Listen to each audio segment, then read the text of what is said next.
Hello, my name is Ethan Woolstenhume, and I was diagnosed with dysgraphia at age 16.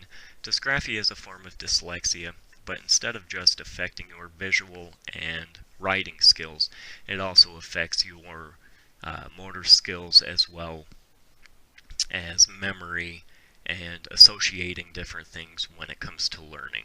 In kindergarten, the only way I could remember my phone number is if I associated my phone number with certain body parts. So for instance, the top of my head was 7, my right shoulder was 8, and I would have to physically touch these body parts in order for me to remember. And in elementary school, middle school, and high school, it was very, very hard for me because the teachers never took the time to figure out that I actually had a disability. They just figured that I was lazy. They didn't really care. They didn't take the time. They just pushed me aside. In the 5th grade, my teacher told me that pretty much I was retarded and I wasn't going to amount to anything. From the 5th grade clear to the 9th grade, I did not try. I figured, you know what? I'm not going to amount to anything, so why try? My friends, they could write notes for a test and be perfectly fine, and they would remember it, and I couldn't remember, and they were succeeding and getting straight A's, and here I am struggling to make D's.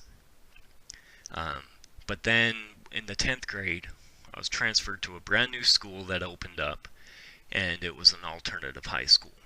But they actually took me aside, and they told me ways I can learn and be normal with this disability.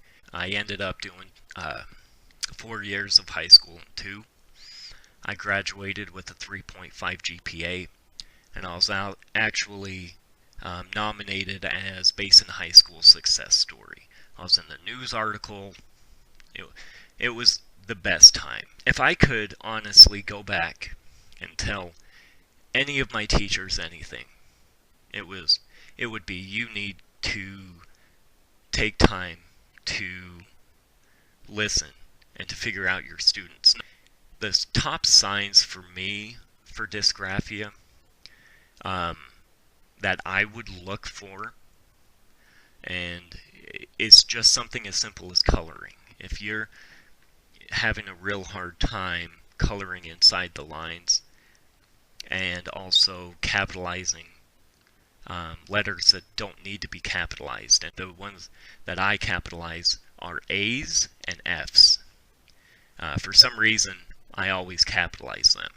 Even if I'm typing, I capitalize them.